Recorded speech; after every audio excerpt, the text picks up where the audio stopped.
د ژمن تلویزیون قدرمنو لیدونکو سلامونه او نیکې هیلې مو ومنئ. هیله درو جوړ به یې. رحیم اندیال مو د روغتیا په خپرونه کې هرکلی کوم. نن راسره په خپرونه کې متخصص ډاکټر صاحب عصمت الله څپان راسره دی. دی به موږ ته په خپرونه کې د زړه پر ټکان وغږېږي. هیله ده تر پایه راسره پاتې شئ. ډاکټر صاحب په خپرونه کې ډېر ښه راغلاست. اندیال صاحب مننه. په سر کې تاسو د ژمن تلویزیون مشرتابه ټولو کارکوونکو او محترمو لیدونکو ته سلامونه او نیکې هیلې وړاندې کوم. الله دې وکړي چې ټول د کامل صحت په لباس نغښتي وي. ډېره مننه ډاکټر صاحب. د لومړۍ پوښتنې په ډول که لیدونکو ته د زړه ټکان د ناروغۍ په اړه لږ معلومات ورکړي، څه ډول ناروغي ده؟ اندیال صاحب، د زړه ټکان هر کله چې یو څوک، یو شخص، یو ناروغ د زړه ضربان په داخل د سینه کې په خپله احساس کې، دې ته د زړه ټکان ویل کېږي. چون د زړه ټکان یوه ناروغي نه ده، بلکې په یو ناروغ کې د مختلفو ناروغیو له امله د ناروغ یوه ګیله ده چې د ټکان په ډول د مختلفو امراضو له امله دغه مشکل رامنځته کېږي. په لنډ ډول د زړه ټکان یوه ناروغي نه، بلکې د ناروغ یوه ګیله ده چې د مختلفو امراضو په پایله کې رامنځته کېږي. او کله چې ناروغ د زړه ضربان په خپله احساس کې، نو دغه مشکل د زړه د ټکان په نوم سره یادېږي. په نارمل انسان کې، په یو سالم شخص کې چې ناروغۍ ونه لري، د زړه ضربان احساس کېدلی نشي. یو څوک، یو نارمل انسان هغه نشي کولی چې په نارمل حالاتو کې چې سالم وي د زړه ټکان احساس کړي. کله چې مختلف ناروغۍ پیدا کوي، ناروغه کېږي، بیا د زړه ټکان پیدا کوي او د زړه د ټکان احساس کوي. ډېره مننه ډاکټر صاحب. د زړه ټکان د څه شي له امله رامنځته کېږي؟ مثلا کله چې یو څوک د زړه ټکان ولري، د څه شي له امله دی هغه د زړه د ټکان سره مخامخ شوی دی؟ اندیال صاحب، مختلف عوامل دي، مختلفې ناروغۍ دي چې د هغې په پایله کې د زړه ټکان په خلکو کې رامنځته کېږي. تر ټولو عمده ناروغي علت د زړه ناروغۍ دي. د زړه مختلفې ناروغۍ لکه د زړه د پمپ ضعیف کېدل چې د هارټ فیلر په نوم سره یادېږي، د زړه د برقي سیستم یا د کنډکټینګ سیستم مشکلات، او په هغې کې مختلف شکل ناروغۍ.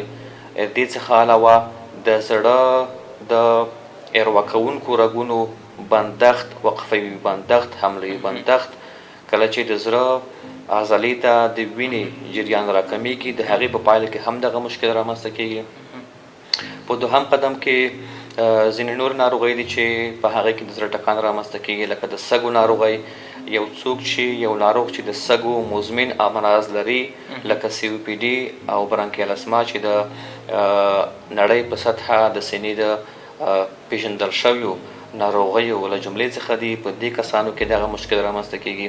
هغه څوک چې د سږو فشار لري، د سږو فشار یو داسې مشکل دی چې د توبرکلوز ناروغۍ په پایله کې هغه څوک چې د سږو زندني اوږدمهالي امراض لري رامنځته کېږي، او د سږو د فشار له امله بیا د وینې اکسیجن کمیږي او د زړه ټکان رامنځته کېږي. په دریم قدم کې مهمه ناروغي د وینې کمښت دی. د وینې کمښت هم د دې باعث کېږي چې د زړه د ټکان د رامنځته کېدو باعث شي. په څلورم قدم کې د تایراید غدې مشکلات چې د هایپر تایرایډیزم یا تایروټکسیکوسس په نوم سره یادېږي، او د دې له امله هم په ناروغانو کې د زړه ټکان تحسس کوي او رامنځته کېږي. بله مهمه برخه د اسبابو رواني امراض دي. انګزایټي دی، اضطراب دی، ژور خفګان دی، سټریس لاندې کېدل دي. یو څوک بېځایه ډار کوي، له وخت نه مخکې، له پیښې نه مخکې ډار کوي چې ورته انګزایټي ویل کېږي. یو څوک د ژور خفګان ښکار وي. په دې کسانو کې یو څوک بېځایه د رواني فشار لاندې راځي. په دې کسانو کې هم یو ناڅاپي د زړه ټکان رامنځته کېږي او رواني امراض هم د ټکان عمده علت تشکیلوي. په 14 سرنه واقعاتو کې د ټکان علت معلوم نه دی، په دې معنی چې په 100 کې 14 کسان ناروغان چې د زړه ټکان لري، په دوی کې د ټکان علت معلوم نه دی یا څرګند نه دی چې ولې رامنځته شوی دی. یا ورته ایډیوپاتیک پلپیټیشن ویل کېږي. یعنې په دې معنا چې د زړه ټکان ته د طب په اصطلاح کې پلپیټیشن یا راپیډ هارت بیټینګ ویل کېږي. دا هغه مهم اسباب دي چې په پایله کې د زړه ټکان په خلکو کې رامنځته کېږي او تاسوس کوي. ډېره مننه ډاکټر صاحب. کله چې یو څوک د زړه ټکان ولري کوم ګیلې دای کوي ډاکټر ته یا په دې کې کومې نښې نښانې راښکاره کېږي چې موږ په دې پوه شو چې دغه شخص د زړه ټکان لري؟ ډېره ښه پوښتنه انډیال صاحب. کله چې د زړه د ټکان علت د زړه امراض وي، مثلا د زړه د پمپ ضعیفه کېدل چې دا یو اوږدمهالی مشکل دی. د ټکان ترڅنګ ناروغ د ساه احساس هم کوي. کله چې ناروغ 10 قدمه ځي یا 20 قدمه ځي یا په پړۍ باندې خیږي نو ډېر زیات ستړی کېږي. دې ترڅنګ دغسې کسان د زړه بدوالي احساس کوي، د نازیا او د دلبدۍ احساس کوي. دې سره په څنګ کې کله چې ناروغ په کټ کې څملي د څملاستي په وضعیت کې هم ناروغ د زړه تنګوالي احساس کوي، زړه یې تنګېږي یا یې ساه بندېږي. آفرین. بل که چیرې دغه د زړه ټکان د تایراید غدې د ستونزو په اساس رامنځته شوي وي نو دغسې کسان زیات خولي کېږي، خپل وزن د لاسه ورکوي، زیاته ډوډۍ خوري، اشتها یې زیاتېږي او کله کله اسهال هم ورته پیدا کېږي او ورسره په څنګ کې د زړه ټکان هم لري.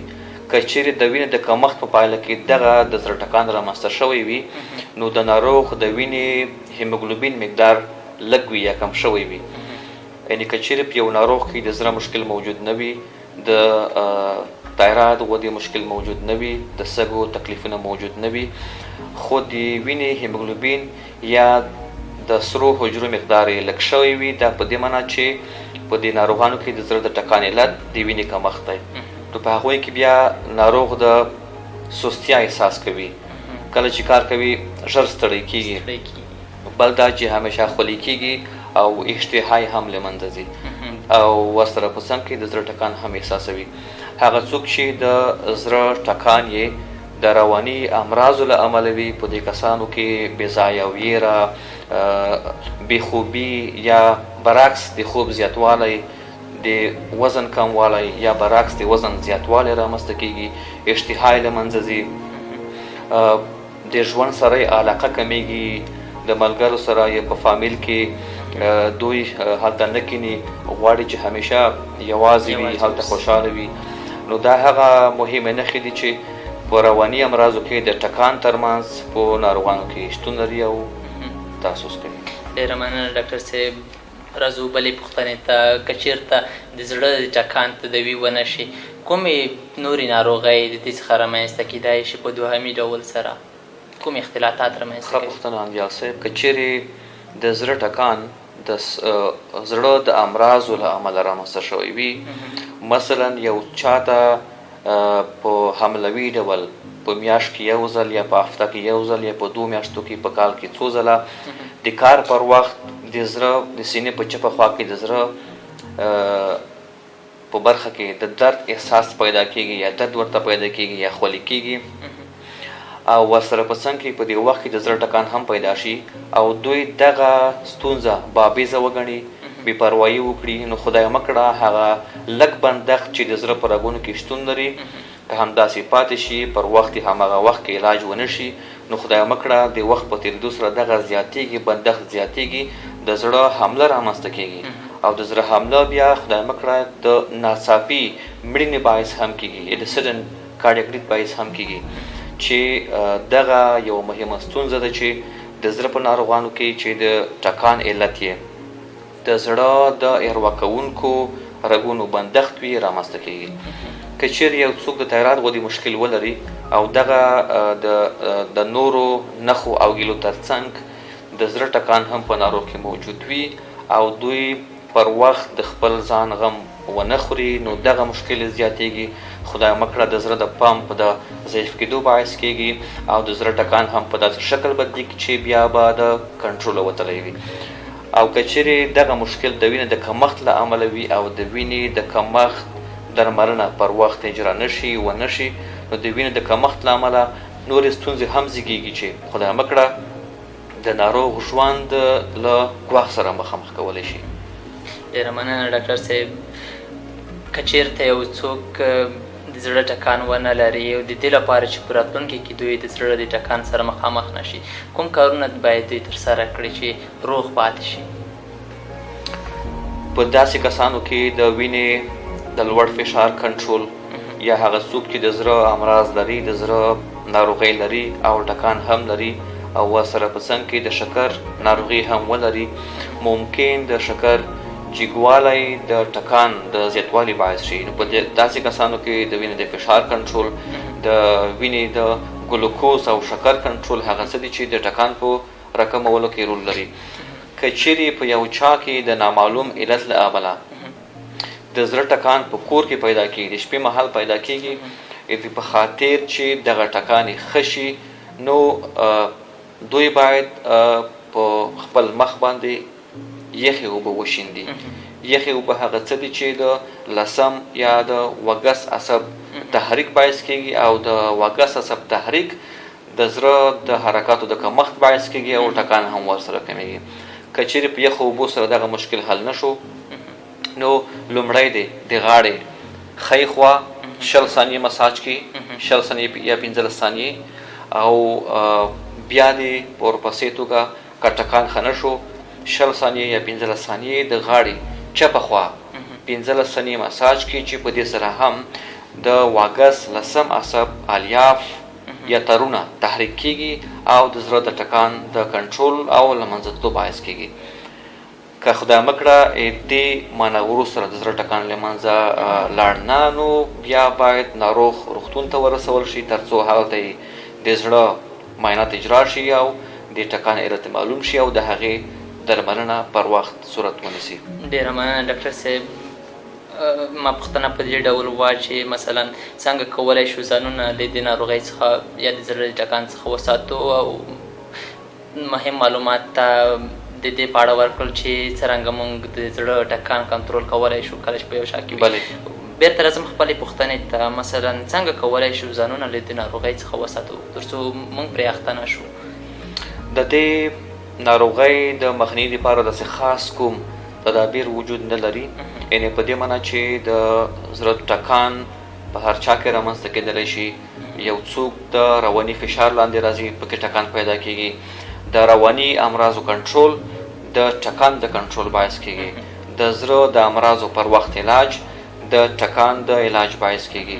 د تایراید غدې د وینې د کمښت، د سږو د امراضو پر وخت تشخیص او درملنه دا د زړه د ټکان د پر وخت علاج او کنټرول باعث کېږي.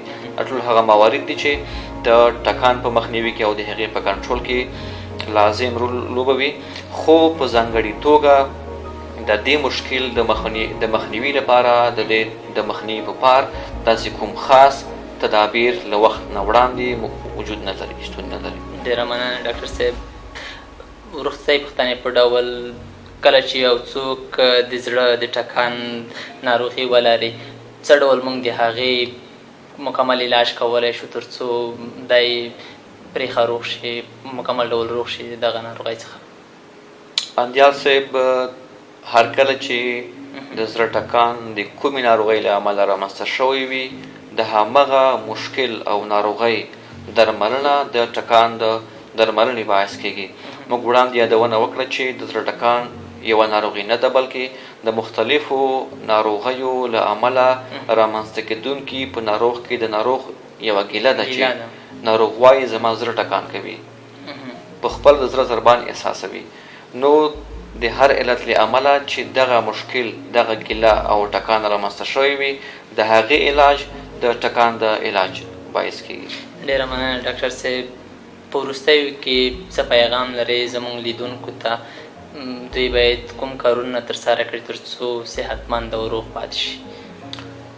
تر ټولو ښه صحت د زړه صحت دی چې که چیرې زړه سالم وي نو ټول بدن سالم وي. د زړه د سلامتیا په خاطر د تازه سبزیو، میوه‌جاتو استعمال، د غوښو او د غوړیو د خوراک څخه پرهیز کول یا د هغوی لږ استعمال، منظم سپورت کول، په دې معنا چې هره ورځ یا په اونۍ کې 3 ورځې د نیم ساعت لپاره منډه وهل یا تیز قدم وهل، هر ډول سپورت چې وي د هغې اجرا کول، د سګرټو څخه په کلکه ډډه کول، د نسوارو او تمباکو له استعمال څخه ډډه کول. دا ټول هغه مهم موارد دي چې د زړه په روغتیا کې مهم رول لوبوي او د زړه روغتیا د ټول بدن روغتیا ده. دې ترڅنګ د شکر ناروغانو کې د شکر منظم کنټرول، د وینې د لوړ فشار کنټرول او د نورو ټولو امراضو پر وخت تشخیص او درملنه هغه څه دي چې زموږ د ژوند د مودې په اوږدولو کې او زموږ د صحت د روغتیا په دوام کې مهم رول لوبوي. دې ترڅنګ ټولو هغو ناروغانو ته چې په کورونو کې دي او یا په روغتونونو کې دي، په ځانګړې توګه د کوویډ-19 له وبا څخه ځورېږي، دوی ته د خدای تعالی له پاک دربار څخه د کامل او عاجل صحت غوښتونکی یم. مننه ډاکټر صاحب چې لیدونکو ته مو ګټورې مشورې او د زړه د ټکان په اړه هر اړخیز معلومات ورکړل. کور مو ودان. تاسو نه مننه دیال صاحب چې موږ ته مو موقع راکړه، موږ ته مو وخت راکړ تر څو خپلې روغتیایي سپارښتنې د خپل شریف ولس په خدمت کې وړاندې کړو. مننه. کور مو ودان. ډېره مننه لیدونکو چې تر اوسه راسره وئ. د خپرونې وخت مو پای ته رسېږي. د خپل صحت ډېر ډېر خیال ساتئ.